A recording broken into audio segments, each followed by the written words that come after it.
इशा की नमाज पढ़ने के बाद तरावी की नमाज पढ़ते हैं। जैसे ही रमजान शुरू होता है ये बहस भी छिड़ जाती है, तरावी 8 रकात पढ़ी जाए कि 20 रकात पढ़ी जाए। कोई 8 को सही कहता है, कोई 20 को सही कहता है। लेकिन एक बात से कोई इनकार नहीं कर पाएगा कि अल्लाह के नबी ने जो 3 दिन तरावी पढ़ाई थी वो 8 ही रकात आपने पढ़ाई थी। हजरत आयशा से पूछा गया अल्लाह के प्यारे रसूल की रमजान की नमाज कैसी थी, तरावी की नमाज जिसको हम कहते हैं, उसी के बारे में सवाल किया गया। मायशा कैफ़ कानत सलातु रसूलिल्लाह सल्लल्लाहु अलैहि वसल्लम की रमजान, अल्लाह के रसूल की रमजान की नमाज कैसी थी। सवाल करने वाला तरावी के बारे में सवाल कर रहा है। अल्लाह के प्यारे नबी फरमाते हैं मा कान यज़ीदु रसूलुल्लाह सल्लल्लाहु अलैहि वसल्लम अला 11 रकातन, अल्लाह के नबी 11 रकात से ज्यादा कभी नहीं पढ़ते थे। फी रमजान वला फी गैरिही, न तो रमजान में आप पढ़ते थे न गैर रमजान में पढ़ते थे। पता ये चला कि तरावी की नमाज कोई अलग नमाज नहीं है, ये वही तहज्जुद की नमाज है जो अल्लाह के नबी साल के बाकी 11 महीने 11 रकात पढ़ा करते थे। उसी नमाज को आसान बना करके हम इशा के फौरन बाद पढ़ लेते हैं, ताकि जो लोग रात में उठ करके तहज्जुद नहीं पढ़ सकते वो भी रमजान में तरावी पढ़ सके। भाई तहज्जुद की नमाज बड़े खुशनसीब लोगों को हासिल होती है, सब लोग तो तहज्जुद नहीं पढ़ता। कुरान में अल्लाह ताला जब अपने मुत्तकी बंदों का जिक्र करता है तो उनकी पहचान बताता है, वो तहज्जुद पढ़ते हैं। कहीं अल्लाह फरमाता है कानू कलीलन मिनल लैली मा यहजऊन, मेरे मुत्तकी बंदे रात को बहुत कम सोते हैं, वो रात में तहज्जुद की नमाज पढ़ते हैं। कहीं अल्लाह ने फरमाया ततजाफा जुनूबुहुम अनिल मजाज यदऊन रब्बहुम खौफन व तमा, मेरे मुत्तकी बंदे अपने बिस्तर से अलग होकर के अल्लाह की बारगाह में तहज्जुद पढ़ते हैं। यदऊन रब्बहुम खौफन व तमा, वो अपने रब से दुआएं करते हैं, कभी अल्लाह के अजाब से डरते हैं, कभी अल्लाह की रहमत की उम्मीद रखते हैं। व मिम्मा रज़क़नाहुम युनफिकून, और तहज्जुद पढ़ने के बाद अल्लाह की राह में सदका खैरात करते हैं।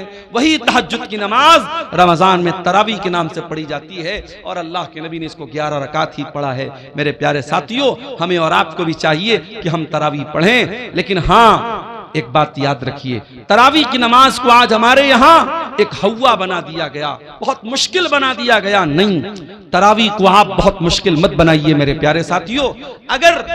अगर हमारे नौजवानों का स्टेमिना बहुत कमजोर हो चुका है और वो बेचारे बहुत लंबी तरावी नहीं पढ़ पा रहे, तो ठीक है, आप हल्की ही तरावी पढ़ाइए। हल्की से मुराद ये है कि अगर एक पारा पूरा अगर इमाम पढ़ रहा है और एक पारे में सारे लोग शामिल हो सकते हैं तो एक पारा पढ़ाया जाए। अगर एक पारा भी लोग नहीं पढ़ पा रहे तो एक पारे से भी कम पढ़ा जा सकता है, लेकिन कोशिश ये कीजिए कि तरावी की नमाज पूरे महीने पढ़ी जाए। जो ये तरीका हमारे यहाँ चला है कि 3 दिन तरावी पढ़ते हैं, 5 दिन तरावी पढ़ते हैं, उसके बाद मस्जिदों में सन्नाटा छा जाता है, ये तरीका गलत है और किसी भी हदीस से ये तरीका साबित नहीं है कि सिर्फ 3 दिन तरावी पढ़ी जाए। अल्लाह के नबी फरमाते हैं मन काम रमजान ईमानन व इहतिसाबन, जो रमजान में क़ियामुल लैल करता है, जो रमजान में तरावी की नमाज पढ़ता है ईमान के साथ और सवाब की नीयत के साथ, ये 2 चीजें बहुत जरूरी हैं। तरावी की नमाज का मकसद दिखावा नहीं होना चाहिए, तरावी की नमाज का मकसद ये बताना नहीं होना चाहिए कि मैं बहुत बड़ा नेक इंसान हूं। तरावी का 2 मकसद होना चाहिए, ईमानन व इहतिसाबन, ईमान के साथ और सवाब की नीयत के साथ जो तरावी की नमाज पढ़ेगा, अल्लाह के नबी फरमाते हैं गुफिर लहू मा तक़द्दम मिन ज़ंबिही, उसके पिछले तमाम के तमाम गुनाह माफ हो जाएंगे। और ये भी याद रखिए, अभी आज एक फोन मेरे पास आया, मौलाना मैं एक जगह ड्यूटी कर रहा हूं, 12 बजे रात तक मेरी ड्यूटी है, मैं ड्यूटी से आने के बाद जमात तो मुझे नहीं मिलेगी, क्या मैं अकेले तरावी की नमाज पढ़ सकता हूं? मैंने कहा आप पढ़ सकते हैं, जायज है, लेकिन ये बात याद रखिए कि तरावी की नमाज जमात से पढ़ना अफजल है, जमात से पढ़ना अफजल और बेहतर है, इसलिए कि अल्लाह के नबी ने फरमाया मन कामा मअल इमामी हत्ता यंसरिफ कुतिब लहू क़ियामुल लैला, जो इमाम के साथ क़ियामुल लैल करता है, जो इमाम के साथ तरावी की नमाज पढ़ता है, उसको पूरी रात तहज्जुद पढ़ने का सवाब मिलता है। इसलिए मेरे भाइयों, मस्जिद में तरावी का एहतमाम करो और औरतों के लिए भी इंतजाम करो ताकि माएँ बहनें भी इस सवाब में शामिल हो सके। मर्द हजरात भी तरावी पढ़ें और पर्दे के साथ औरतों का भी इंतजाम करो, औरतें भी जाके तरावी की नमाज पढ़ें। और आगे बढ़िए, तरावी आपने पढ़ ली, रात में सो गया, सुबह 4 बज गए, आपकी बीवी ने आपको उठाया, उठिए। आपने कहा अरे 4 बज रहा है तो मुझे क्यों उठा रही है? बीवी ने कहा शायद आप भूल गए आज पहला रोजा है, चलिए सहरी कर लीजिए। आप उठे, ब्रश किया आपने, मुंह धोया आपने, दस्तरखान पे बैठ के बीवी ने जो सहरी में बनाया था वो सहरी आप खाने लगे। 4 बजे सुबह आपने तो कभी नाश्ता नहीं किया था, आप तो सुबह 8-9 बजे नाश्ता करते थे। ये 4 बजे कौन सा नाश्ता हो रहा है? इसको सहरी बोलते हैं। और ये सहरी बड़ी बरकत वाला खाना है। अल्लाह के नबी फरमाते हैं तसहरू फइन्न फिस्सहूरी बरका, सहरी खाया करो, सहरी में बरकत है। सहरी के बगैर भी आप रोजा रखेंगे हो जाएगा, मगर सहरी खा के रोजा रखेंगे तो बदन में ताकत रहेगी। इसीलिए बहुत सारी जगहों पे सहरी में ताकत की चीजें खाते हैं। हमारे बनारस में वो मेवा वगैरह डाल करके उसमें मखाना भी होता है और बादाम भी होता है, काजू भी होता है, वो सब डाल के एक आइटम बनाते हैं, उसको हरीरा बोलते हैं। कहीं हरीरा बोलते हैं, कहीं तुर्री बोलते हैं, पता नहीं आपके सीमांचल में भी कुछ ऐसा बनता होगा। तो आप सहरी में इस तरीके की चीजें जब खा लेते हैं तो फिर पूरे दिन एक एनर्जी रहती है बदन में। अगर आप सहरी नहीं खाएंगे, मान लीजिए कोई सोया रह गया, रात में बेचारा वो इरादा करके सोया तो मैं सुबह सहरी करके रोजा रखूंगा, लेकिन नींद नहीं खुल पाई और फजर का टाइम हो गया और तब उसकी नींद खुली, तो रोजा वो रखेगा कि नहीं रखेगा? रोजा रखेगा, रोजा हो जाएगा। मगर जब बगैर कुछ खाए पिए रोजा रखेगा तो कमजोरी रहेगी। इसलिए सहरी जरूर करना चाहिए। हमने सुबह 4 बजे सहरी कर ली, 5 बजे फजर की अजान होने वाली है, हमने 10 मिनट में 15 मिनट में सहरी कर ली। अब हमारे पास 45 मिनट का टाइम अभी अजान तक बचा है। हमने सोचा बिस्तर पे चल के थोड़ा आराम कर लेते हैं। जैसे ही बिस्तर पे आराम करने गए, नींद आ गई और फजर की नमाज हमारी बिस्तर पे चली गई। ये तरीका गलत है मेरे भाई, बिल्कुल गलत है ये तरीका। आप 14-14 घंटे भूखे रहते हैं, आप रोजा रखते हैं, लेकिन अगर आप नमाज की पाबंदी नहीं करते हैं तो माफ कीजिएगा, रोजा इंपॉर्टेंट है, रोजा अहम है, लेकिन रोजे से भी ज्यादा इंपॉर्टेंट नमाज है। इस्लाम के 5 अरकान में कलमा पढ़ने के बाद दूसरे नंबर पे नमाज है और तीसरे नंबर पे ज़कात है और चौथे नंबर पे रोजा है। आप चौथे नंबर की चीज के लिए तो 14 घंटे मेहनत करते हैं, लेकिन दूसरे नंबर की चीज को आप गोल कर देते हैं, नमाज ही को गायब कर देते हैं। याद रखिए मेरे प्यारे साथियों, इस्लाम में रमजान के रोजे के पहले 5 वक्ता नमाज है, इसलिए नमाज छोड़ करके आप रोजा मत रखिए। अगर आप फजर की नमाज जाने का डर है तो आप सहरी थोड़ा लेट खाइए। अल्लाह के नबी की सुन्नत भी थी कि आप सहरी बहुत लेट खाते थे, यानी फजर की अजान से ठीक 10-15 मिनट पहले आप सहरी खा लीजिए और जब 10 मिनट बचा है आप वजू बना करके बैठ करके दुआ कीजिए, अल्लाह ताला से जिक्र कीजिए अल्लाह ताला का, और फजर की नमाज पढ़ने के बाद ही आप सोइए ताकि आपकी नमाज न छूटने पाए मेरे साथी। और आगे बढ़िए, आपने सहरी खाई, फजर की नमाज आपने पढ़ ली, उसके बाद आपको मगरिब की अजान तक कुछ खाना नहीं है। दोपहर का टाइम आया, जोहर की नमाज पढ़ने के लिए आप मस्जिद में आए, सुबह 5 बजे आपने पानी पिया था, आपका हलक बिल्कुल सूख करके कांटा हो चुका है। जोहर की नमाज के लिए आपने वजू बनाना स्टार्ट किया, आपने वजू में कुल्ली के लिए मुंह में पानी डाला, पानी आपके मुंह में गया। आप अगर चाहें तो पानी के 2-4 कतरे हलक के नीचे डाल के हलक को गीला कर लें, हलक को तर कर लें। हलक तो सूख करके कांटा हो गया है, 2-4 कतरे पानी के चले जाएं तो कौन देखने वाला है? न कोई कैमरा वहां लगा है, न बगल वाले को पता चलेगा, न इमाम साहब को पता चलेगा, न मौलवी साहब को पता चलेगा। लेकिन कोई ताकत है, कोई पावर है जो आपको ऐसा नहीं करने दे रहा है।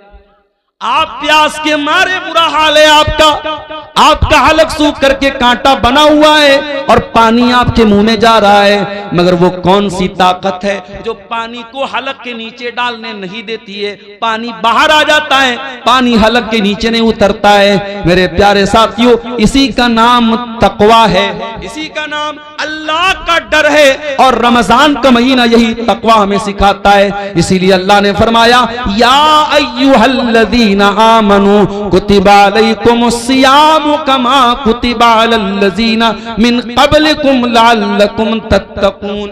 ऐ ईमान वालो, हमने तुम पर रमजान का रोजा फर्ज किया है ताकि तुम मुत्तकी बन जाओ, ताकि तुम अल्लाह से डरने वाले बन जाओ, ताकि तुम हराम चीजों से बचने वाले बन जाओ।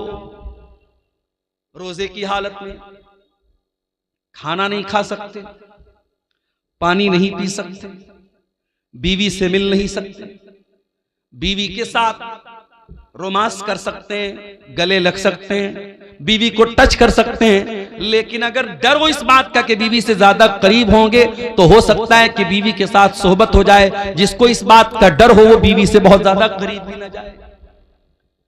रोजे की हालत में आप इंजेक्शन भी लगवा सकते हैं, लेकिन शर्त यह है कि ताकत का इंजेक्शन ना हो, ग्लूकोज का इंजेक्शन ना हो।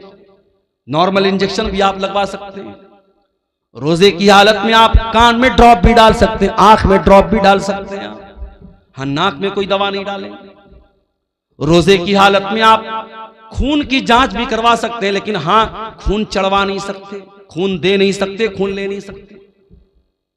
खून इसलिए नहीं दे, खून लेंगे तो बदन में एक ग़िज़ा आ जाएगी, वो जायज नहीं है। रोजे की हालत में बदन को ग़िज़ा पहुंचाना जायज नहीं, और खून किसी को देंगे तो कमजोरी बहुत ज्यादा आ जाएगी, रोजे पर इफेक्ट पड़ेगा, इसलिए खून देना भी ठीक नहीं रोजे की हालत। रोजे की हालत में आप अगर भूल करके कुछ खा गए, नबी अकरम ने फरमाया, अगर भूल चूक करके तुम्हारे मुंह में कुछ चला गया, खा लिया, तो जैसे ही याद आ जाए फौरन बाज आ जाओ। और तुमने जो भूल करके खा लिया पी लिया, उससे तुम्हारे रोजे पर कोई फर्क नहीं पड़ा, बस ये समझो कि तुमको अल्लाह ने खिला दिया। अब मान लो आप घर में आए, प्याले में दाल रखी हुई थी, आपने थोड़ी सी दाल पी ली, फिर आपको याद आया, अरे भाई अभी तो रमजान शुरू हो गया है। फिर आपको अब्दुल गफ्फार साहब की तकरीर भी याद आ गई, उन्होंने कहा था अल्लाह ताला खिला रहा है, आपने पूरी गटागट पूरी दाल आप पी गए। ये नहीं कर देना भाई, वरना मसला फंस जाएगा, बदनाम मैं हो जाऊंगा। जितना चला गया, जितना गलती से भूल से आपने खा लिया, बस वहीं स्टॉप हो जाओ। जैसे ही याद आ गया मैं रोजा, अच्छा अब ये भी है, बाज लोगों को याद कब आता है जब पूरा खा पी के डकार लेते अल्हम्दुलिल्लाह, उसके बाद उनको याद आता है कि हाँ मैं रोजा हूं। तो इतनी कमजोर याददाश्त भी आपकी नहीं होनी चाहिए। रोजे की हालत में अगर भूल करके आपने खा लिया तो कोई गुनाह की बात नहीं। इसी तरीके से आप सुबह सहरी कर रहे थे, आप चाय पी रहे थे, आप दूध पी रहे थे, उतने में अजान शुरू हो गई, तो बर्तन में जितना दूध है, जितनी चाय है, उसको आप कंप्लीट कर लीजिए, उस पर अल्लाह ताला की आपकी कोई पकड़ नहीं होगी। अजान अगर होने लगे तो बर्तन में जो चीज आप पी रहे हैं उसको आप कंप्लीट कर सकते हैं, उसमें कोई गुनाह की बात। और यह भी नोट कर लीजिए, रोजे की हालत में अगर रात में इंसान अपनी बीवी से मुलाकात करता है, जाहिर है कि रात में तो जायज है, या रात में इंसान सो गया और वो नापाक हो गया, उसको एहतलाम हो गया, नाइट फॉल हो गया, अब सुबह वो उठा तो वो नापाक है, यानी उसके ऊपर गुस्ल वाजिब है। अब वो क्या करे, वो रोजा रखेगा कि नहीं रखेगा? रोजा रखेगा। और अगर उसी हालत में फजर की अजान भी हो गई तो भी कोई गुनाह की बात नहीं है, उसका रोजा बिल्कुल सही है। लेकिन हाँ, अगर इंसान रात में नापाक हुआ है, सुबह उसी हालत में सहरी कर सकता है, लेकिन फजर की अजान अगर हो गई है तो जितना जल्दी मुमकिन हो वो गुस्ल करे और जमात से जाकर के नमाज पढ़े। कुछ लोग क्या करते हैं, नापाक हो गए तो आराम से सोए रहते हैं, सुबह 8 बजे 9 बजे उठ करके गुस्ल करते हैं और फिर नमाज पढ़ते हैं। ये गलत है, ये नाजायज है, ये हराम है। आप नमाज को बिना मजबूरी के उसके टाइम से डिले नहीं कर सकते। अगर आप नापाक हैं, जितना जल्दी मुमकिन हो आप नापाकी को दूर कीजिए और नमाज पढ़िए। और ये भी याद रखिए, अगर फजर के 1 मिनट पहले भी औरत अगर हैज में थी और पाक हो गई 1 मिनट पहले भी, मान लीजिए कि अगर 5:15 पे फजर की अजान हो रही है और 5:14 पर औरत को यह लगा कि मैं पाक हो गई हूं, मेरा हैज आना बंद हो गया, पीरियड आना बंद हो गया मेरा, तो उस दिन का रोजा वो रखेगी, उस दिन का वो रोजा रखेगी और फौरन वो गुस्ल करके फजर की नमाज भी पढ़ेगी। हां, अगर इसका उल्टा हो जाए, अगर फजर की अजान के 1 मिनट के बाद भी अगर औरत को जो है वो हैज आ जाए तो वो उस दिन का रोजा नहीं रखेगी, वो नापाक मानी जाएगी, वो जितने दिन पीरियड में रहेगी वो रोजा नहीं रखेगी। अगर मगरिब की अजान के 1 मिनट पहले भी उसको हैज आ गया तो वो रोजा उसका काउंट नहीं होगा, उस रोजे को वो बाद में पूरा करेगी, वो रोजा उसका पूरा नहीं माना जाएगा। ये मसले हैं, इसकी भी जानकारी हमको कर लेना जरूरी है। शाम का टाइम आया, आपने, बीवी आपकी कमरे में आती है, वही बीवी जो आपके लिए सर से पैर तक हलाल है, आपने रोजे की हालत में अपने आप को कंट्रोल किया है, बीवी के करीब नहीं जा रहे, आपको बहुत तेज भूख लगी है, आपके घर में खाने पीने के बहुत सारे आइटम रखे हुए हैं, लेकिन आप उन चीजों को नहीं खा रहे, आपको प्यास लगी, आप कोई चीज पी नहीं रहे, ये रोजा हलाल चीजों को आपसे छुड़वा रहा है। खाना हलाल है लेकिन आप खाना नहीं खा रहे, पानी हलाल है लेकिन पानी नहीं पी रहे, बीवी हलाल है लेकिन बीवी के करीब नहीं जा रहे। मेरे प्यारे साथियों, ये रोजा हमें ये सबक दे रहा है, ऐ रोजा रखने वाले, अगर तू अल्लाह के हुक्म पर हलाल चीजों को छोड़ सकता है तो तू हराम को भी छोड़ सकता है, और अगर तू हलाल को छोड़ता है और हराम को नहीं छोड़ता है तो फिर तेरे रोजा रखने का कोई मतलब नहीं है। कुछ लोग क्या करते हैं, दिन भर तो रोजा रखते हैं और मगरिब की जैसे ही अजान होती है, इफ्तार करने के बाद पहले सिगरेट का धुआं निकालते हैं, पहले बीड़ी का धुआं निकालते हैं। अरे अल्लाह के बंदे, अगर तुझे सिगरेट इतनी प्यारी है और बीड़ी इतनी प्यारी है कि तू मगरिब की अजान का वेट कर रहा था, तो इससे तो बेहतर था तू रोजा ही ना रखता, तू रोजा ही ना रखता। तू अल्लाह के लिए हलाल चीजों को छोड़ने को तैयार है तो तू हराम को नहीं छोड़ सकता। मेरे प्यारे साथियों, रमजान हमें चेंज करने के लिए आया है, रमजान हमारे अंदर परिवर्तन लाने के लिए आया है। रमजान ने हमारे सोने का, खाने का, पीने का टाइम चेंज कर दिया है। जो रमजान हमारे खाने पीने सोने का टाइम चेंज कर सकता है, वो रमजान हमारी बुरी आदतों को भी चेंज कर सकता है। वो बीड़ी पीने वालों, वो सिगरेट पीने वालों, वो शराब पीने वालों, मोबाइल पर गंदी चीजें देखने वालों, वो बेपर्दा रहने वाली लड़कियों, वो गलत ताल्लुकात में फंसने वाले नौजवानों, अगर अपनी गंदी आदतों से पीछा छुड़ाना है तो उसका बेहतरीन मौका है रमजान। रमजान तौबा का महीना है मेरे साथी। तौबा का मतलब क्या होता है? तौबा कहते किसको है अरबी ज़बान में? तौबा का मतलब होता है यू टर्न ले लेना।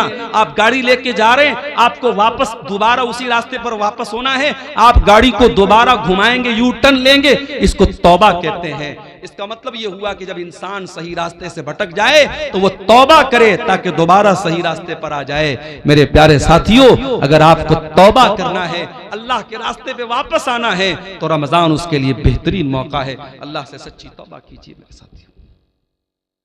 4 दिन की जिंदगी है, हम नहीं जानते पूरा रमजान भी हमको नसीब होगा कि नहीं होगा, नहीं मालूम। किसी दिन हार्ट अटैक आ जाए, इंतकाल हो जाए, नहीं मालूम। किसी दिन बाइक से जा रहे हो, कोई एक्सीडेंट हो जाए, बाइक से गिर के हम मर जाएं, नहीं मालूम। कार से जा रहे हो, कार किसी खाई में चली जाए, अल्लाह को प्यारे हो जाए।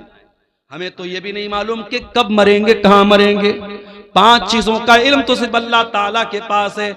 इन्नल्लाह इंदहु इल्मुस्साह, कयामत कब आएगी सिर्फ अल्लाह को मालूम है। व युनज़्ज़िलुल गैस, बारिश कब होगी, कितनी होगी, कहां होगी, अल्लाह को मालूम है। व यअलमु मा फिल अरहाम, और माँ के पेट से जो बच्चा पैदा होने वाला है वो क्या बनेगा, कितनी उम्र पाएगा, कितनी रोजी रोटी पाएगा, नेक बनेगा कि बुरा बनेगा, दीनदार बनेगा कि बेदीन बनेगा, माँ बाप का फरमाबरदार बनेगा या ना फरमान बनेगा, मुशरिक बनेगा या तौहीद वाला बनेगा, ये सारी बातें तो अल्लाह ही जानता है। वमा तदरी नफ्सुम माज़ा तक्सिबु गदा, और कोई नहीं जानता कि कल वो क्या करेगा। वमा तदरी नफ्सुम बिअय्यि अर्दिन तमूत, और कोई नहीं जानता कि वो कहां मरेगा, कब मरेगा छोड़ दो, कहां मरेगा इसकी भी कोई गारंटी नहीं। कितने इसे बिहार के लोग हैं, चंदा करने जाते हैं बेंगलोर, चंदा करने जाते हैं कर्नाटक, और वहीं किसी हादसे में इंतकाल हो जाता है। इसी कटिहार में घसिया घाट नाम का एक इलाका है, वहां एक मौलाना कारी अब्दुल बासित नाम के थे, बहुत अच्छे मेरे ताल्लुकात थे, उनके मदरसे में कई बार जलसे में गया।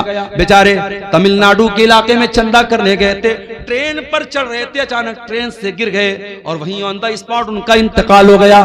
मेरे प्यारे साथियों, हम तो ये भी नहीं जानते कि पूरा रमजान हमको नसीब होगा कि नहीं होगा, हम कहां मरेंगे और किस हाल में मरेंगे। मेरे प्यारे साथियों, कोशिश करो कि ये रमजान का महीना तौबा का महीना बन जाए, हमारे अंदर सुधार का महीना बन जाए, हमारे अंदर चेंजिंग का महीना बन जाए, अपनी बुरी आदतों को कंट्रोल करने वाला महीना बना लो रमजान। शाम हो गई, इफ्तार का टाइम हो गया, मान लीजिए 6 बजे मगरिब की अजान है। कोशिश ये करो कि 5:30 बजे अपने घर में आ जाओ, जितना इफ्तारी का सामान लेना है पहले ही लेके आ जाओ, आधा घंटे पहले ही आ जाओ घर में। दस्तरखान बिछा लो, बच्चों और परिवार को साथ में ले लो और अल्लाह की बारगाह में दुआ करो। मेरे प्यारे साथियों, रोजे की हालत में अल्लाह ताला दुआ जल्दी कबूल करता है। रोजे का दुआ के साथ बड़ा गहरा कनेक्शन है और इसीलिए अल्लाह ताला ने कुरान में जहां रमजान का जिक्र किया है, जहां रोजे का जिक्र किया है, वहीं अल्लाह ने फरमाया वइज़ा सअलका इबादी अन्नी फइन्नी करीब। ऐ मेरे नबी, जब मेरे बंदे आपसे मेरे बारे में सवाल करें कि अल्लाह कहाँ है, तो ऐ नबी उनको बता दीजिए कि अल्लाह ताला बहुत करीब है। उजीबु दावत दाई इज़ा दान, और जब भी कोई दुआ करने वाला अल्लाह को पुकारता है, अल्लाह जरूर उसकी दुआ को सुनता है। शर्त ये फलयस्तजीबू ली वलयुमिनू बी, कि वह अल्लाह की बात माने और अल्लाह पर ईमान रखे। अगर वाकई में हम अल्लाह की बात माने तो जरूर अल्लाह हमारी दुआ सुनेगा, मगर हम अल्लाह की बात मानते कहां हैं? हम तो गुनाहों की दुनिया में लथपथ रहते हैं, हराम कमाई खाते हैं, सूद ब्याज खाते हैं, हराम काम करते, और उसके बाद हम कहते हैं अल्लाह हमारी दुआओं को नहीं सुनता। अल्लाह ने हम पर जालिमों को मुसल्लत कर दिया है, फला जालिम है, फला जालिम। अरे सबसे बड़े जालिम हम हैं। दूसरों को जालिम कहने से पहले अपने गिरबान में झांके, हमने अपने ऊपर कितना जुल्म किया है। इसलिए मेरे प्यारे साथियों, रमजान में दुआ करो, और दुआ करना है तो जरा नबियों से सीखो कि दुआ कैसे की जाती है। आदम अलैहिस्सलाम से गलती हो तो क्या दुआ की उन्होंने, और रब्बना ज़लमना अनफुसना व इल्लम तगफिर लना व तरहमना लनकूनन्न मिनल खासिरीन। ऐ परवरदिगार, हमने अपनी जानों पर जुल्म किया है, और अगर तूने नहीं बख्शा और तूने रहम न किया, ऐ अल्लाह हमसे ज्यादा खसारा उठाने वाला कोई न होगा।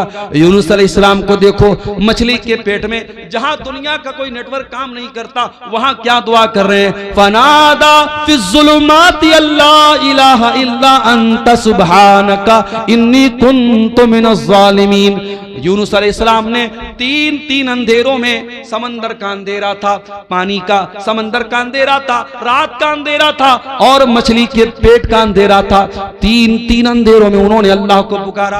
और क्या पुकारा, ला इलाहा इल्ला अंता सुब्हानका इन्नी कुन्तु मिनज़ ज़ालिमीन। ऐ अल्लाह तू पाक है, ऐ अल्लाह तेरे सिवा मेरा कोई सहारा नहीं है, ऐ अल्लाह तू पाक है, इन्नी कुन्तु मिनज़ ज़ालिमीन। ऐ अल्लाह मैं जालिम हूं, मेरी गलती है। दुआ मांगने का तरीका सीखो मेरे प्यारे साथियों नबियों से। इसीलिए अल्लाह के नबी फरमाते हैं, मछली वाले नबी की दुआ बहुत बेहतरीन दुआ है, और मुसलमान जब भी किसी मुसीबत में ये दुआ करेगा, अल्लाह ताला जरूर उसकी दुआ को सुनेगा। इब्राहिम अलैहिस्सलाम को देखो, 85 साल की उम्र हो चुकी है, औलाद नहीं है।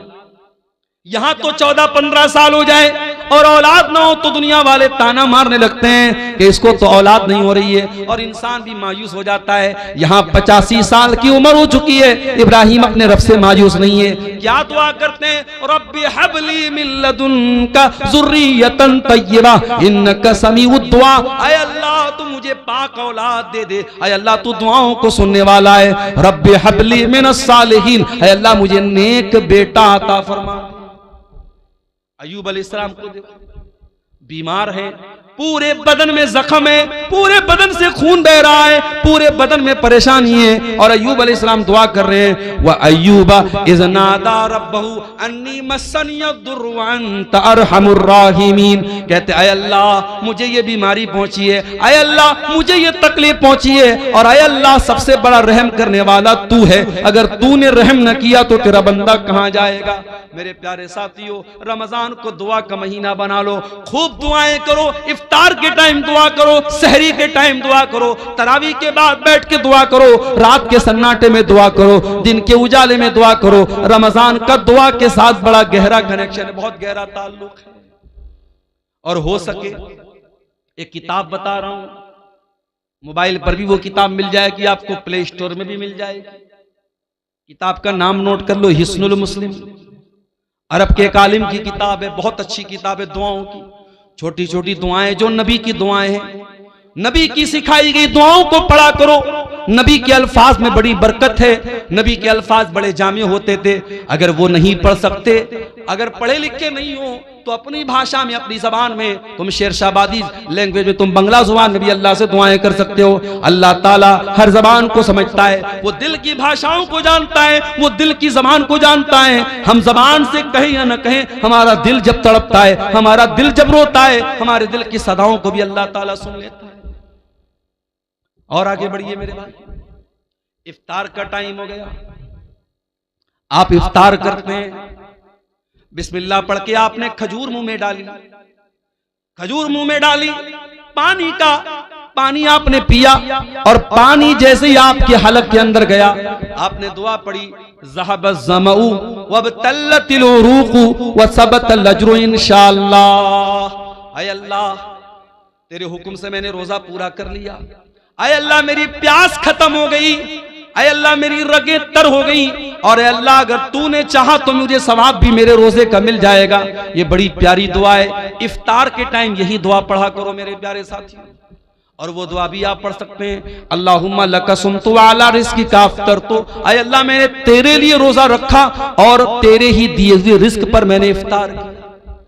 और ये भी मसला याद रखो, इफ्तार में जल्दी करने का हुक्म है। अगर घड़ी में 6 बज चुका है और आपकी जनतरी में 6 बजे इफ्तार का टाइम है, तो जानबूझ करके 6 बज करके 2 मिनट पर भी इफ्तार करना ठीक नहीं है। अल्लाह के नबी फरमाते हैं, ला यज़ालुन्नासु बिखैरिन मा अज्जलुल फित्रा, लोग उस वक्त तक भलाई के साथ रहेंगे जब तक इफ्तार में जल्दी करेंगे। क्या मतलब, जैसे इफ्तार का टाइम हो जाए जल्दी से इफ्तार करेंगे, तब तक लोग भलाई के साथ रहेंगे। बात समझ में नहीं आई? मौलाना साहब, एक आदमी 6 बजे इफ्तार कर रहा है, एक आदमी 6:05 पर इफ्तार कर रहा है, वो 5 मिनट ज्यादा रोजा रख रहा है, उसको तो और ज्यादा सवाब मिलना चाहिए। और आप अल्लाह के नबी की हदीस पढ़ रहे हैं कि जो लोग इफ्तार में जल्दी करेंगे वो भलाई के साथ रहेंगे। पता ये चला कि शरीयत हमारी लॉजिक से नहीं चलती है, शरीयत हमारे दिमाग से नहीं चलती है, शरीयत अल्लाह ताला के और उसके रसूल के हुक्म से चलती है। अगर अल्लाह का हुक्म यही है और रसूल का हुक्म यही है कि इफ्तार में जल्दी किया जाए, तो इफ्तार में देर करना ठीक नहीं है। ये मोजा मैंने पहना है, कपड़े का मोजा हो चाहे चमड़े का मोजा हो, आपको मालूम है, अगर हमने वजू करके पहना है तो मसा कर सकते हैं मोजे के ऊपर। कभी आपने गौर किया, मोजे का जो नीचे का हिस्सा होता है वो ही ज्यादा गंदा होता है, लेकिन जब हम वजू करते हैं तो मोजे के ऊपर के हिस्से पर मसा करते हैं, हम नीचे के हिस्से पर मसा नहीं करते हैं। पता ये चला कि दीन अकल और राय का नाम नहीं है, दीन तो अल्लाह और उसके रसूल के हुक्म का नाम है। इसीलिए इफ्तार में जल्दी करने का हुक्म दिया गया है। और ये भी नोट कर लो मेरे भाई, आज जैसे ही रमजान का महीना आता है, मर्दों की डिमांड क्या होती है, 20 तरीके का आइटम बनाया जाए।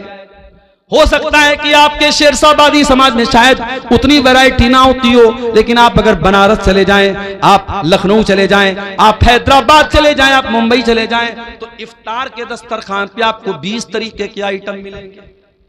मुझे उससे कोई एतराज नहीं, अल्लाह ने आपको दौलत दी, आप खूब खाइए, मना नहीं है मेरे भाई, लेकिन मुझे इस बात से शिकायत है कि आज अपने घर की औरतों के ऊपर हमने इतना ज्यादा बोझ डाल दिया है। इतने सारे आइटम उनको बनाने होते हैं रमजान के अंदर कि बेचारी असर के बाद से लेकर के वो अफ्तार के आइटम बनाने में उनका टाइम लग जाता है, और मगरिब के बाद बेचारी बर्तन धोने में उनका टाइम लग जाता है। उनको इबादतों का टाइम नहीं मिलता, उनको कुरान पढ़ने का टाइम नहीं मिलता, उनको दुआ करने का टाइम नहीं मिलता। मेरे प्यारे साथियों, अपने मुंह के स्वाद के लिए और अपने पेट के लिए अपने घर की औरतों पर अत्याचार न करो, अपने घर की औरतों पर जुल्म न करो। अरे सिंपल जो खाना आम दिनों में खाते हो वही सिंपल तरीके से रमजान में भी खाओ। ठीक है, 2-4 आइटम बढ़ गए, कोई हर्ज की बात नहीं है, लेकिन बीवी के ऊपर इतना ज्यादा अत्याचार करना कि बेचारी दिन भर खाना ही बनाती रहे और इफ्तार के बाद पूरी कई घंटे वो बर्तन ही धोती रहे, ये औरतों पर जुल्म है। इससे भी हमें और आपको बचना है।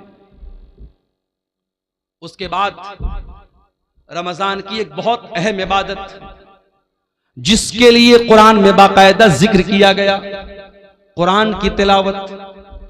रमजान में कसरत से कुरान की तिलावत करो, इसलिए कि रमजान के महीने में ही कुरान उतारा गया। फरमाया शहरु रमजान अल्लज़ी उन्ज़िला फ़ीहिल कुरान, रमजान के महीने में कुरान उतारा गया। हुदल लिन्नास, और ये कुरान सारी मानवता के लिए हिदायत बन करके आया। व बय्यिनातिम मिनल हुदा वल फुरकान, और इस कुरान की आयतें सच्चाई को खोल खोल के बयान करने वाली हैं। कभी आप अपने दिल पर हाथ रख के बताइए मेरे भाई, आपने पिछले रमजान में कितना कुरान पढ़ा था? मोबाइल पर आपने न जाने कितनी रील्स देखी थी, फेसबुक के ऊपर आपने न जाने कितना टाइम खर्च किया था, यूट्यूब पर आपने न जाने कितने वीडियोस देखे थे, लेकिन आप अपने दिल पर हाथ रख के बताइए कि आपने कुरान कितना पढ़ा था। बल्कि अगर आप मुझसे पूछे तो मैं एक बात कहूंगा, रमजान में उलमा की तकरीरें सुनिए, मैं मना नहीं करता, मगर तकरीरों से ज्यादा कुरान सुनिए, कुरान पढ़िए। रमजान को कुरान के लिए खास कर दीजिए। और आज भी आप देखिए जो हरमैन के इमाम है, जब वो कुरान पढ़ते हैं कितना अच्छा लगता है। शेख अब्दुल रहमान अस्सुदैई जब अपनी आवाज में कुरान पढ़ते अल्लाह अल्लाह, कितना प्यारा लगता है। शेख सऊद अशरम तो चले गए, लेकिन मौजूदा जो इमाम हरमैन है उसमें एक नाम शेख बदर तुर्की का है, कितना प्यारा कुरान पढ़ते हैं। आप मोबाइल पर हेडफोन लगा के अगर शेख बदर तुर्की की जबान से कुरान सुनेंगे और आंखें बंद कर लेंगे, आपको ऐसा लगेगा आप हरम में खड़े, आप मक्का में खड़े, आप मस्जिद हराम में खड़े। वो लोगों तुम कुरान पढ़ो तो सही एक बार। अला बिज़िक्रिल्लाहि तत्मइन्नुल कुलूब, ये कुरान तुम्हारे दिल को जरूर शांति देगा, तुम्हारे दिल को जरूर सुकून देगा। ये कुरान पढ़ के तो देखो, ये कुरान सुन के तो देखो। हमारे दिल इतने कठोर हो चुके हैं, हमें गाना अच्छा लगता है, हमें म्यूजिक अच्छा लगता है, हमें कुरान अच्छा नहीं लगता। हमें कुरान न पढ़ने का मन करता है, न सुनने का मन करता है। तरावी की नमाज में इमाम साहब जरा सी लंबी तिलावत कर दें तो हम नाराज हो जाते हैं, इमाम साहब आपने लंबी तिलावत क्यों कर दी? हमें कुरान 10 मिनट ज्यादा सुनना भी गवारा नहीं है। वही नौजवान जो आधा घंटे तरावी की नमाज में खड़ा नहीं हो पाता है और बैठ करके आराम आराम से तरावी पढ़ता है, वही नौजवान 1-1 घंटा खड़े होकर के 50 ओवर का क्रिकेट मैच देख लेता है। अभी इस बार वर्ल्ड कप का 2020 वर्ल्ड कप चल रहा है। अपने नौजवानों से एक बात कहना चाहूंगा, ये वर्ल्ड कप का जो मैच है ये तो होता रहेगा, लेकिन रमजान पता नहीं दोबारा हमको मिलेगा कि नहीं मिलेगा। मेरे प्यारे साथियों, इस वर्ल्ड कप के चक्कर में अपने रमजान को बर्बाद न होने देना। इस वर्ल्ड कप के मैचों के चक्कर में आप जब मैच देखेंगे तो मैच में एडवर्टीजमेंट भी आएगा, प्रचार भी आएगा, उसमें नंगी लड़कियां भी आएंगी, उसमें नंगा प्रचार भी आएगा। उसमें जब मैच देखेंगे तो दर्शकों को भी दिखाया जाएगा, उसमें खूबसूरत लड़कियां भी नजर आएंगी, और आप रोजे की हालत में ये सारी चीजें देखेंगे। इसलिए खबरदार, कहीं रमजान के रोजे को आपका ये वर्ल्ड कप का मैच बर्बाद न कर दे। इसलिए वर्ल्ड कप के मैच से भी होशियार रहना मेरे साथी। कुरान को टाइम दो। इमाम मालिक रहमतुल्लाह अलैह बहुत बड़े इमाम थे, हदीस का दर्स दिया करते थे। पूरी दुनिया से उनके पास लोग हदीस पढ़ने आया करते थे, लेकिन जब रमजान का महीना आता था इमाम मालिक ऐलान कर देते थे, वो लोगों मैं रमजान में हदीस नहीं पढ़ाऊंगा, मैं साल भर हदीस पढ़ाता हूं। ये कुरान का महीना आ गया, ये रमजान का महीना आ गया, एक महीने के लिए मुझे कुरान के साथ छोड़ दो, मैं कुरान को पढ़ूंगा, कुरान पर गौर करूंगा। वो लोगों कुरान को पढ़ो रमजान में, कुरान को सुनो रमजान में और कुरान पर गौर करो। ये दिल पर जो गुनाहों की लेयर चढ़ी है, ये दिल पर जो गुनाहों की परत चढ़ी है, जब कुरान पर गौर करोगे तो ये परत टूट जाएगी, ये परत गिर जाएगी।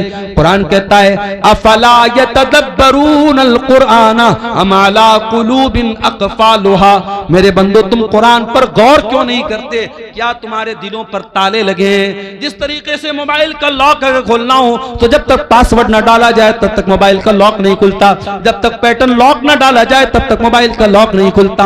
इसी तरीके से दिल पर जो लॉक पड़े हैं, दिल पर जो ताले पड़े हैं, दिल का ताला खोलना है तो कुरान पर गौर करो, कुरान पर तदब्बुर करो मेरे प्यारे साथी, कुरान पर गौर करो मेरे साथी।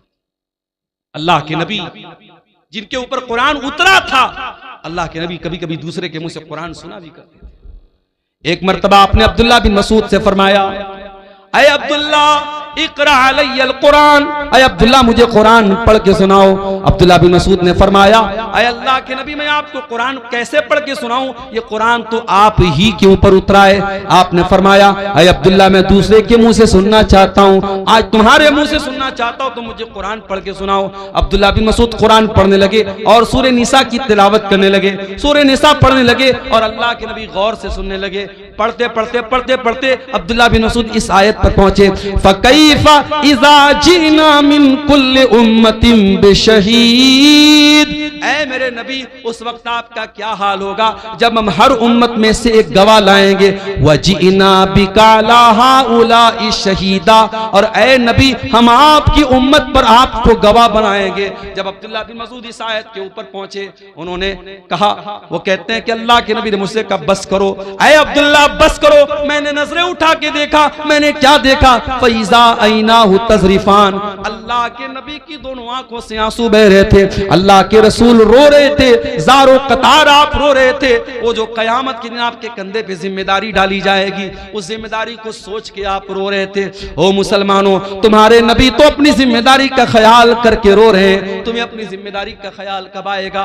आज ये कौम कहां जा रही है, इस कौम का नौजवान कहां जा रहा है? आज इस कौम की लड़कियां मुर्तद हो रही हैं, इस कौम का नौजवान नशे में धुत है, इस कौम की लड़कियां बेपर्दा हो रही हैं, इस कौम का एक बड़ा तबका हराम कमाई खा रहा है। वो लोगों तुम्हें कोई चिंता नहीं है, तुम्हारे दिमाग में कोई टेंशन नहीं है। तुम्हारे नबी तो यही टेंशन लेके दुनिया से चले गए, तुम्हारे नबी को तो एक ही टेंशन थी, फलअल्लका बाखिउन नफ्सका अला आथारिहिम इल्लम युमिनु बिहाज़ल हदीस असफा।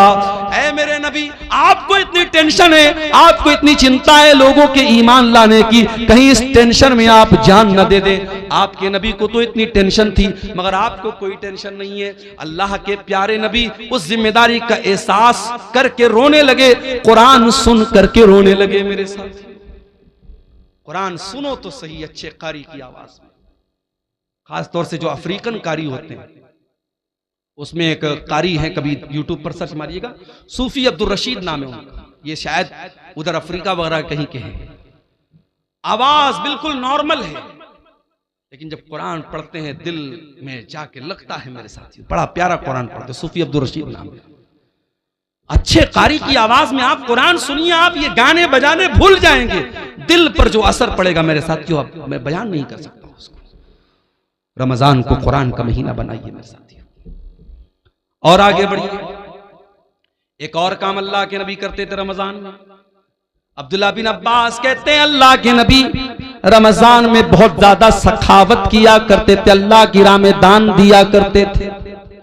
आज भी मुसलमान अपने माल की ज़कात इसी रमजान के महीने में निकालता है। मेरे प्यारे साथियों, आप अपने माल की जो ज़कात होती है आप साल में कभी भी निकाल सकते हैं, बल्कि ज़कात का सही मसला तो यह है, मिसाल के तौर पर अगर मेरे पास आज 1 लाख रुपया है, आज 1 लाख रुपया मेरे पास आया और आज ही के दिन अगले साल तक वो पैसा मेरे पास रहा तो आज ही के दिन मेरे ऊपर ज़कात फर्ज होगी। लेकिन लोग अपनी आसानी के लिए रमजान में ज़कात निकालते, कोई हरज की बात नहीं, निकाल सकते हैं आप। लेकिन हाँ, ज़कात देने का तरीका भी आज हमारा बड़ा निराला है मेरे साथी। पिछले रमजान में मैं साउथ इंडिया में था, एक मौलवी साहब आए, कहा कि मौलाना कड़ी धूप में हम लोग लाइन लगते हैं और जब हमारा नंबर आता है तो सेठ जी कहते हैं कि पिछले साल का रिकॉर्ड कहां है। पिछले साल का रिकॉर्ड हमने दिखाया तो कहते इस पर मदरसे की मुहर नहीं लगी है, जाओ। 2-2 घंटा धूप में लगने के बाद वो बेचारा मौलवी जो किसी प्राइवेट मदरसे में पढ़ा रहा था और उसका चंदा करने वो बेंगलोर और गुजरात गया था, 3-3 घंटा लाइन में लगने के बाद उसको वापस कर दिया जाता है और बेचारा वो नाकाम लौट जाता है। ये हालात देख करके मेरे साथियों खून के आंसू रोने का दिल चाहता है। ये ज़कात कोई टैक्स नहीं है जिसे वसूलने के लिए लोगों के दरवाजों पर जाया जाए। होना तो ये चाहिए था ज़कात देने वाले खुद ऐसा सिस्टम बनाते कि जहां ज़कात के हकदार हैं ज़कात वहां तक पहुंचती। यहां तो बेचारे मौलवी धक्के खा खा के ज़कात वसूल रहे हैं। मेरे प्यारे साथियों, अपने माल की ज़कात निकालो और सही तरीके से अपने माल की ज़कात निकालो। अगर आपके पास 85 ग्राम सोना है, अगर आपके पास 595 ग्राम चांदी है, अगर आपके बैंक बैलेंस में आपके पास कैश रकम में इतना पैसा है जो 595 ग्राम चांदी के बराबर है, तो आपके पास अगर वो माल 1 साल तक रहता है तो उसकी ज़कात आपको देना है। और ऐ मेरी प्यारी माओ बहनों, ये भी याद रखिए, आपने सोने का जो जेवर पहना हुआ है और आपने अलमारी में जो रखा हुआ है वो सब पर आपको ज़कात देना है। कोई ये ना सोचे कि जो मैं पहनती हूं उस पर ज़कात नहीं देना है, सब पर आपको ज़कात देना है। और अगर आपने अपने सोने चांदी की ज़कात नहीं निकाली तो अंजाम क्या होगा? अल्लाह फरमाता है वल्लज़ीन यक्निज़ून अज़्ज़हब वल फ़िज़्ज़ा वला युनफ़िक़ूनहा फ़ी सबीलिल्लाहि फ़बश्शिरहुम बिअज़ाबिन अलीम। जो लोग सोना चांदी इकट्ठा करते हैं और उसकी ज़कात नहीं निकालते हैं उनको दर्दनाक अज़ाब दिया जाएगा। यौमा युहमा अलैहा फी नारी जहन्नम फतुक्वा बिहा जिबाहुहुम व जुनूबुहुम व ज़ुहूरुहुम। क़यामत के दिन वही सोना चांदी जहन्नम की आग में तपाया जाएगा, उससे उनकी पेशानी को दागा जाएगा, उससे उनके पहलू को दागा जाएगा, उससे उनकी पीठ को दागा जाएगा और कहा जाएगा हाज़ा मा कनज़्तुम लिअन्फुसिकुम फज़ूक़ू मा कुन्तुम तकनिज़ून। ये सोना चांदी जिसकी तुमने ज़कात नहीं निकाली थी, आज उसको अल्लाह ताला ने जहन्नम की आग बना दिया है। आज अजाब का मजा चखो। मेरे प्यारे साथियों, इसलिए अपने माल की सही ज़कात निकालिए और ये बात याद रखिए, ज़कात कोई टैक्स नहीं है। ज़कात आपके माल के मैल कुचैल को पाक करती है। ज़कात हमारे माल की बरकत को खत्म नहीं होने देती है, आपके माल की सुरक्षा करती है, आपके माल की हिफाजत करती है। इसीलिए अल्लाह कुरान में अपने नबी से कहता है खुज़ मिन अम्वालिहिम सदक़तन तुतहिरुहुम व तुज़क्कीहिम। ऐ नबी, आप लोगों के माल में से ज़कात लीजिए, ये ज़कात उनके माल को पाक करेगी। बिजनेसमैन लोगों से एक बात कहना चाहता हूं, बिजनेसमैन के पास जितना भी माल तिजारत है उस पर उसको ज़कात देना है। मिसाल के तौर पे अगर हमारे दुकान में 10 लाख का माल है तो 10 लाख के माल पे हमको ज़कात देना है। हाँ, मार्केट से जो पैसा हमको लेना है उसको हम माइनस करेंगे और मार्केट में जो पैसा हमको देना है वो माइनस करेंगे, जो लेना है उसको प्लस करेंगे और पूरे माल तिजारत को ऐड करके उसकी ज़कात हमें निकालना है। इसी तरीके से अगर आपने कोई जमीन खरीदी है और आपने जमीन इस मकसद के लिए खरीदी है कि जमीन का दाम बढ़ जाएगा तो हम बेच देंगे, अगर आपने जमीन को बेचने के मकसद से लिया है तो उस जमीन की भी आपको ज़कात देना पड़ेगा। हाँ, अगर आपने जमीन लिया है मकान बनाने के लिए, बच्चों के रहने के लिए, तो उस पर आपको ज़कात नहीं देना है। अपनी जरूरत की चीजों पर भी आपको ज़कात नहीं देना है। 1.5 लाख का मोबाइल आता है, एप्पल का आईफोन आता है, सैमसंग का अल्ट्रा आता है, 1.25 लाख का 1.5 लाख का मोबाइल आता है। 1.5 लाख के मोबाइल पर आपको कोई ज़कात नहीं देना है। 10 लाख की आपके पास 40 लाख की कार है, कार पे आपको कोई ज़कात नहीं देना है। 50 लाख का आपके पास घर है जिसमें आप रहते हैं, उस घर के ऊपर आपको कोई ज़कात नहीं देना है। जो आपकी जरूरत की चीजें हैं, जाती चीजें, उस पर आपको कोई ज़कात नहीं देना है। लेकिन हाँ, जो बिजनेस एसेट है, जो माल तिजारत है, उस पर आपको ज़कात देना है। और कोशिश कीजिए कि अपने माल की पूरी पूरी ज़कात रमजान में निकाल दीजिए। और घर की औरतों को भी कुछ पैसा दे दीजिए कि कोई मांगने वाली आए, कोई जरूरतमंद आए तो घर की औरतें भी कुछ अल्लाह की राह में सदका खैरात करें। ये माहौल मेरे प्यारे साथियों रमजान में अपने घरों का हमें बनाना चाहिए। अल्लाह के नबी सल्लल्लाहु अलैहि वसल्लम की बीवियों से कुरान कहता है कि ऐ नबी की बीवियों, अक़िमनस सलात व आतीनस ज़कात, तुम नमाज कायम किया करो, तुम ज़कात अदा किया करो। इसका मतलब कि औरत को भी ज़कात अपने माल की देना चाहिए। अगर औरत के पास अपना जेवर है, औरतों को जो मायके से मिलता है जेवर, वो औरत का अपना जेवर होता है। अगर शौहर ज़कात निकाल दे तो अच्छी बात है, अगर शौहर ज़कात नहीं निकालता है तो बीवी को खुद उसकी ज़कात निकालनी पड़ेगी। अगर अपना जेवर बेच के भी निकालना पड़े तो देना पड़ेगा। ज़कात दिए बगैर चारा नहीं है। और अगर हम जानबूझ के ज़कात नहीं निकालेंगे, अल्लाह के यहाँ बहुत दर्दनाक अजाब होगा मेरे प्यारे साथी। साल के 11 महीने अल्लाह ताला ने शैतान को खुली छूट दी है। जिसको चाहे बहका सकता है, जिसको चाहे फुसला सकता है। साल के 11 महीने अगर हम कोई गलत काम करते तो हम ये कह सकते हैं कि शैतान ने बहका दिया, शैतान ने फिसला दिया। मगर जब रमजान का महीना आता, अल्लाह के नबी फरमाते हैं इज़ा जा रमजान, जब रमजान का महीना आता है, फुतिहत अब्वाबुस समा, तो आसमान के तमाम दरवाजे खोल दिए जाते हैं। क्या मतलब?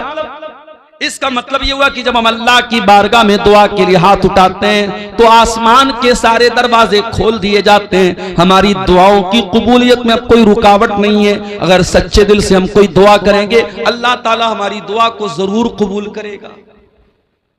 फुतिहत अब्वाबुस समा, आसमान के सारे दरवाजे खोल दिए जाते हैं। वगुल्लिकत अब्वाबुल जहीम, और जहन्नम के तमाम दरवाजे बंद कर दिए जाते हैं। वसुफ़िदतिश शयातीन, और एक महीने के लिए शैतान को जेल में डाल दिया जाता है, शैतान को कैद कर दिया जाता है। एक महीने के लिए शैतान को नो एंट्री जोन में डाल दिया जाता है। शैतान को बहकाने की इजाजत नहीं है, शैतान को फुसलाने की इजाजत नहीं है। एक महीना तक आप शैतान से सेफ हो चुके हैं।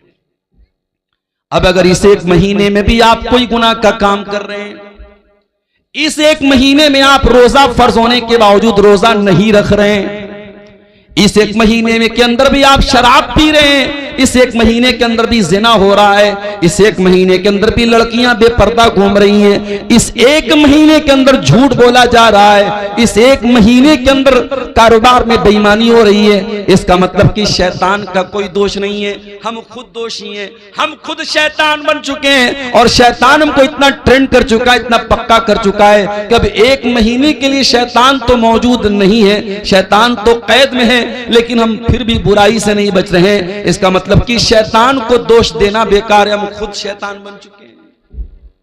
एक महीना समझिए कि हमारे लिए अल्लाह ताला की तरफ से हुज्जत कायम कर देता है कि ऐ मेरे बंदे, अब तू बता तेरे पास बहाना क्या है, तेरे पास एक्सक्यूज क्या है। शैतान तो कैद हो चुका है मेरे साथी। यही नहीं मेरे प्यारे साथी, इस रमजान के महीने में एक रात है। कौन सी रात है? आइए कुरान का 30वां पारा खोलते हैं। इन्ना अंज़लनाहु फी लैलतिल क़द्र, ऐ मेरे बंदो हमने कुरान को लैलतुल क़द्र में उतारा है। वमा अदराका मा लैलतुल क़द्री, और तुम क्या जानो कि लैलतुल क़द्र क्या है। लैलतुल क़द्री खैरुम मिन अल्फि शहर, और ये लैलतुल क़द्र 1000 महीने से बेहतर है। 1000 महीने के बराबर नहीं का, 1000 महीने से बेहतर है। कितनी बेहतर अल्लाह जानता है।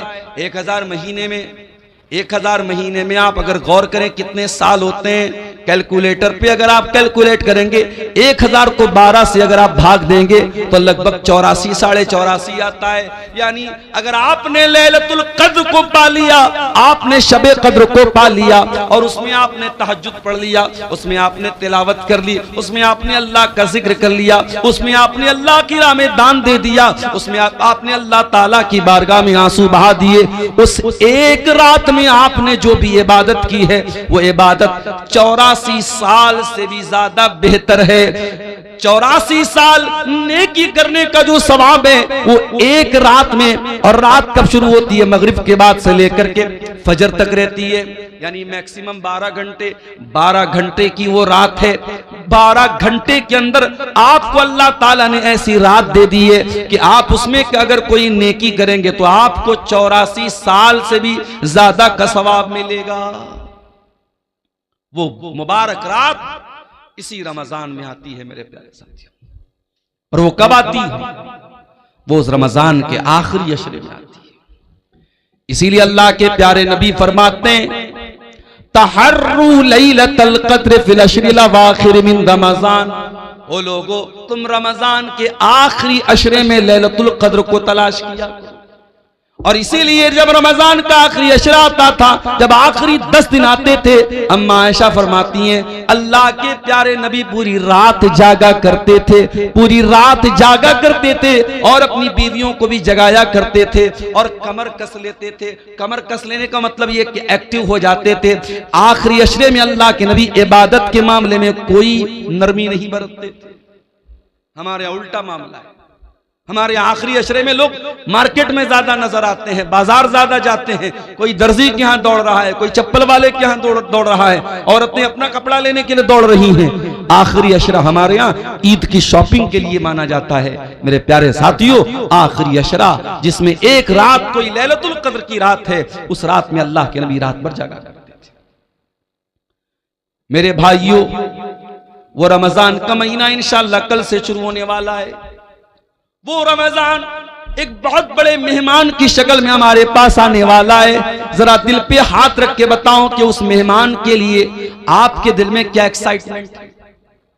अगर आपको ये लगता है रमजान आएगा, अच्छे अच्छे पकवान हमारे घर में बनेंगे, हम सहरी में ये बनाएंगे, हम इफ्तार में ये बनाएंगे, आपके ज़हन में अगर रमजान के नाम पे सिर्फ खाना पीना ही आ रहा है तो आपने रमजान का मकसद नहीं समझा, आपने रमजान का मतलब नहीं समझा। जब रमजान का महीना आता था, अल्लाह के नबी खुश हो जाया करते थे और अपने सहाबा को खुशखबरी दिया करते थे। आप फरमाते थे, अताकुम रमजान, ऐ मेरे सहाबा रमजान का महीना आ चुका है, शहरुन मुबारकुन, बरकत का महीना आ चुका है। ऐ मेरे सहाबा, वो महीना आ चुका है जिस महीने में आसमान के दरवाजे खोल दिए जाते हैं, जिस महीने में जहन्नम के दरवाजे बंद कर दिए जाते हैं, जिस महीने में शयातीन को कैद कर दिया जाता है। उसी रमजान में जैसे ही चांद नजर आएगा, हुक्म दिया गया चांद को देखा करो। चांद को अपने बच्चों के साथ, परिवार के साथ देखने की कोशिश करो। मौसम साफ है, चांद इंशाअल्लाह नजर आएगा। जब रमजान का चांद तुम्हें आसमान पे नजर आ जाए तो ये दुआ पढ़ लेना जो अल्लाह के प्यारे नबी पढ़ा करते थे, अल्लाहुम्मा अहिल्लहु अलैना बिल अम्नि वल ईमानी वस्सलामति वल इस्लामी रब्बी व रब्बुकल्लाह।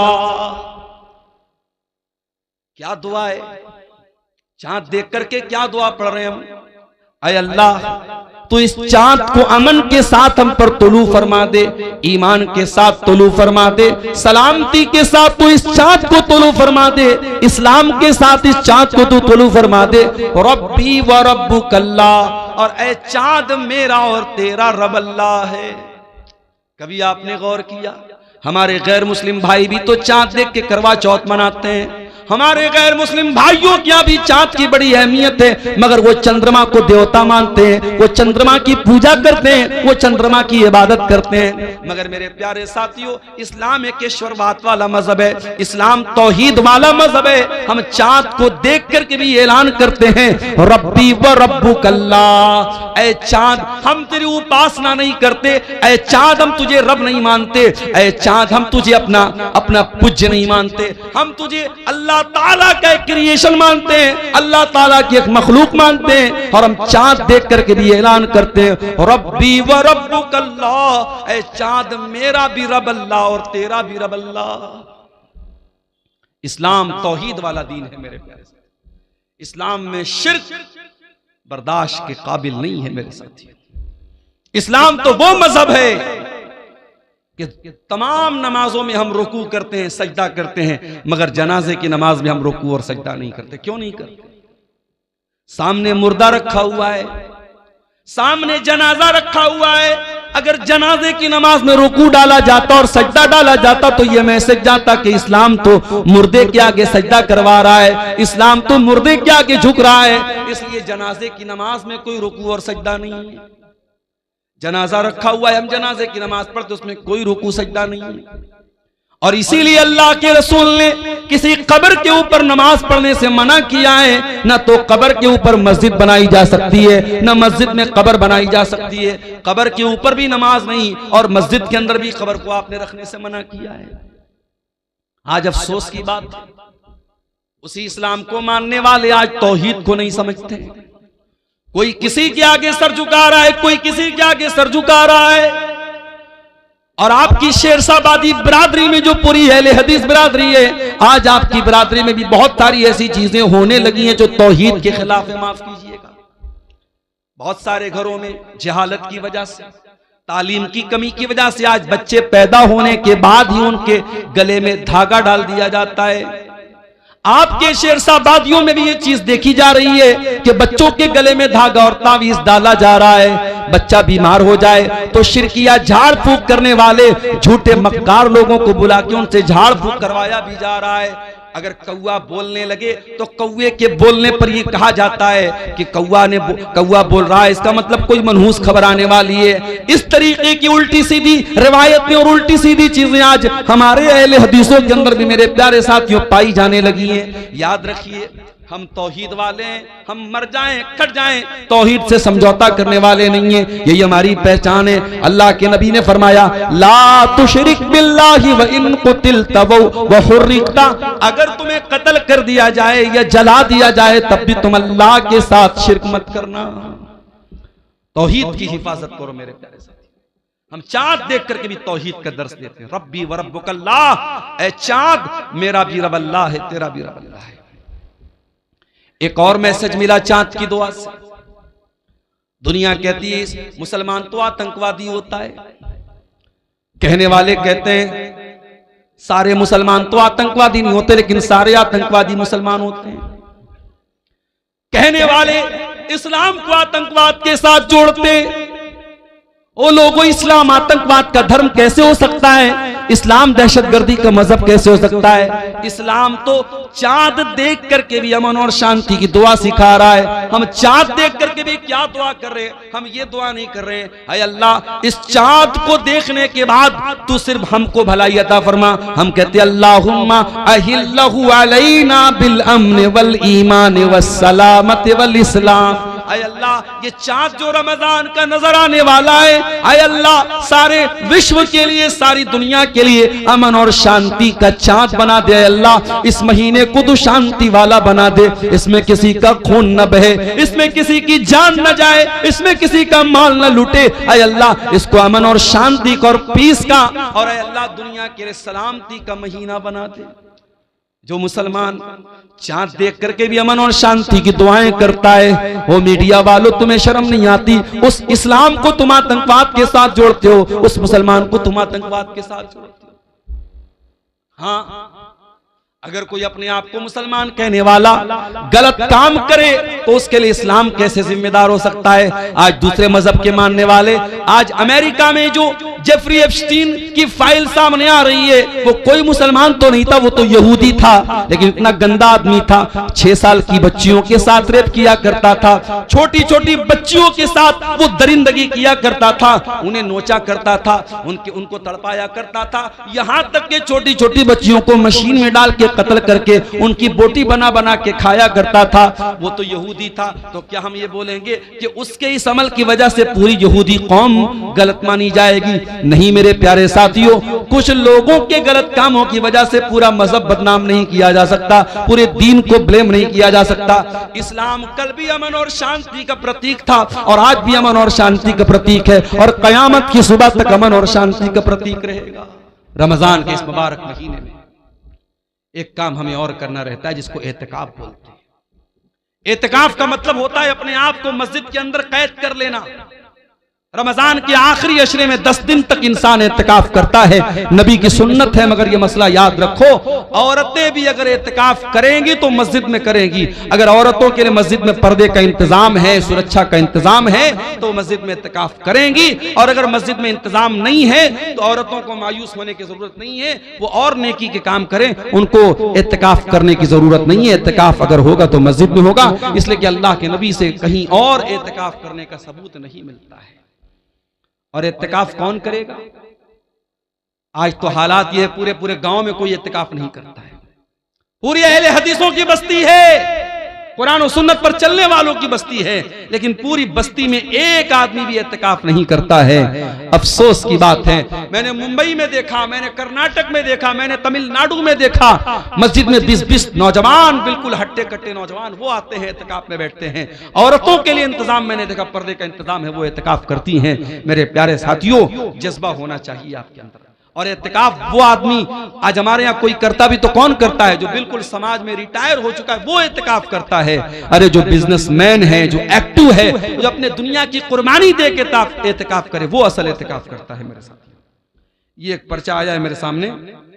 हमारे इलाके में एक घर है जिसमें हर दिन 2 से 4 मरतबा अपने आप आग लग रही है। लोग 20 दिनों से बहुत परेशान हैं। वजह क्या है? जरा इस मसले पर रोशनी डालें।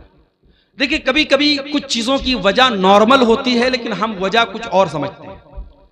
हम बाइक से जा रहे हैं, बिल्ली ने रास्ता काटा, हम कहते हैं मौलवी साहब बिल्ली ने रास्ता क्यों काटा? अरे बिल्ली को जाना था कहीं, वो जा रही थी, उसमें क्या मसला है? आग लग रही है तो आग लगने की कोई वजह है। अब कुछ लोग उसको जबरदस्ती कि साहब वहां कुछ शैतान का मामला है, ये है वो, ऐसा कुछ नहीं है। अगर आपको ये लग रहा है कि ये आग जो लग रही है नॉर्मल कोई वजह नहीं है, आप वहां कुरान पढ़िए, उस घर में अल्लाह का जिक्र कीजिए, कुरान पढ़िए, नमाज पढ़िए। उसके बाद कौन से शैतान की मजाल है कि वहां अपनी कोई हरकत कर सके? और आग अगर लगती है तो कहीं ना कहीं लापरवाही से लगती है। अल्लाह के नबी की हदीस है कि रात में सोने के पहले चिराग बंद करो। हमारे यहां लोग सर्दियों में हीटर जलाते हैं और हीटर चलाए चलाए सो जाते, कितनी जगह एक्सीडेंट हो जाता है। जो नबी की हदीस है, जो नबी का फरमान है, उस पर हमेशा हमें अमल करना है। रात में जो भी आग से रिलेटेड चीजें, चाहे गैस का चूल्हा हो, चाहे चिराग की बत्ती हो, चाहे हीटर हो, सब बंद करके सोना चाहिए। तो बहरहाल अगर किसी घर में बार बार आग लग रही है, उसकी वजह पे गौर कीजिए। कोई हर चीज के पीछे कोई दूसरी वजह सोचना और समझना ये मुनासिब नहीं है। वल्लाहु आलम बिस्सवाब। ज़कात के माल से क्या मदरसे के उस्ताद, क्या इतना ही लिखा है? मदरसे के उस्ताद को शायद ये पूछना चाह रहे कि मदरसे के उस्ताद को तनख्वाह दे सकते हैं कि नहीं। देखिए, जो भी हमारे यहाँ दीनी मदरसे हैं, उलमा का एक बड़ा तबका, उलमा की एक बड़ी जमात का ये मानना है कि हिंदुस्तान के माहौल में जो दीनी मदरसे हैं ये फी सबीलिल्लाह के अंदर आते हैं। जो कुरान में अल्लाह ताला ने ज़कात किसको देना है, 8 जगहों पे ज़कात का पैसा दे सकते हैं। उसमें एक जगह है फी सबीलिल्लाह, अल्लाह की राह में भी ज़कात का पैसा दे सकते हैं। तो उलमा की एक बड़ी जमात का कहना है कि मदरसा जहां दीनी तालीम होती है वहां पे हम ज़कात दे सकते हैं, क्योंकि वो फी सबीलिल्लाह के अंदर आता है। अगर मदरसे में गरीब बच्चे पढ़ते तब तो कोई शक की बात नहीं, ज़कात दे सकते हैं। अगर मदरसे में खुशहाल बच्चे भी पढ़ते हैं तब भी ज़कात की रकम दी जा सकती है। क्यों? क्योंकि मदरसों का असल मकसद क्या है? अल्लाह के दीन की तबलीग करना, लिहाजा वहां ज़कात की रकम दी जा सकती है। लेकिन इस तरीके के मदरसे जहां ज़कात की रकम दी जाती है, वहां अगर ऐसे बच्चे पढ़ते हैं जिनके बाप खुशहाल हैं, तो उनको ये चाहिए कि खुराकी वगैरह की वो फीस दे दें, ताकि वो ज़कात के अंदर किसी तरीके के डाउट से वो बच जाए। हदीस के मुताबिक इफ्तारी में जल्दी करने का हुक्म है, लेकिन हमारे इलाके में एक ही जगह में अहनाफ कुछ और अहले हदीस हजरात कुछ औकात में इफ्तारी करते हैं। उसकी क्या वजह हो सकती है? क्या इसमें भी अव्वल और आखिर वक्त का मसला है, यानी 2 से 4 मिनट? अहनाफ के यहाँ जबरदस्ती सिर्फ एहतियात के नाम पे 2-4 मिनट लेट किया जाता है। उसकी कोई दलील नहीं है। जो जंतरी के औकात है बहुत सोच समझ करके, हिसाब किताब करके बनाए गए हैं। नबी के ज़माने में जंतरी नहीं थी, नबी के ज़माने में घड़ी नहीं थी, आसमान देख करके लोग इफ्तार करते थे। आज तो अल्हम्दुलिल्लाह घड़ी है और जंतरी में बाकायदा पूरा तहकीक करने के बाद इफ्तार का टाइम तय किया गया है। वो उसमें ताखिर करने का कोई जो है मतलब नहीं है। जो लोग एहतियात के नाम पर देर करते हैं वो ठीक नहीं है। क्या सहरी के लिए माइक में ऐलान करना सही है? सहरी के लिए, सहरी खत्म करने के लिए अजान होती है, वो काफी है, अलग से कोई माइक से ऐलान करना ठीक नहीं है। रोजे की हालत में खून चेक कराना कैसा है? करा सकते हैं, खून की जांच करा सकते हैं, कोई हरज की बात नहीं। क्या मस्जिद के माइक में गजल हमद पढ़ना सही है? गजल हमद जो है ये अगर अच्छा कलाम है और मान लीजिए कि मस्जिद में कोई प्रोग्राम वगैरह हो रहा है तो उस मौके पर तो पढ़ सकते हैं। ऐसे ही नॉर्मली जो है लाउड स्पीकर से गजल और हमद पढ़ना ये ठीक नहीं है, ये दूसरों को तकलीफ पहुंचाने वाली बात होगी। क्या लिखा है? कय के होने से क्या रोजा टूट जाए? अगर बीमारी की वजह से उल्टी होगी किसी को तो खुद से जो उल्टी हो जाती है उससे रोजा नहीं टूटता है, उल्टी होने से रोजा नहीं टूटता है। हाँ, कोई जानबूझ करके अपने मुंह में हाथ डाल के उल्टी करे तो उससे रोजा टूट जाएगा, लेकिन जो खुद से बीमारी की वजह से उल्टी होती है उससे रोजा नहीं टूटेगा। क्या झूठ बोलने से रोजा टूट जाता है? झूठ बोलने से रोजा टूटता नहीं है, मगर झूठ बोलना रोजे की हालत में हराम है। अल्लाह के नबी ने फरमाया अगर कोई आदमी रोजा रख करके भी झूठ बोलता है तो फिर अल्लाह ताला को उसके रोजे की कोई जरूरत नहीं है। इफ्तार कराने से कितना सवाब मिलता है? आप जिसको इफ्तार कराएंगे उसको उसके रोजे का पूरा पूरा सवाब मिलेगा और उतना ही सवाब आपको भी मिलेगा। इसलिए कोशिश ये कीजिए कि रमजान में रोजाना एक आदमी को अपने साथ बिठा के इफ्तार कराइए ताकि आपको हर रोजे का डबल सवाब मिले।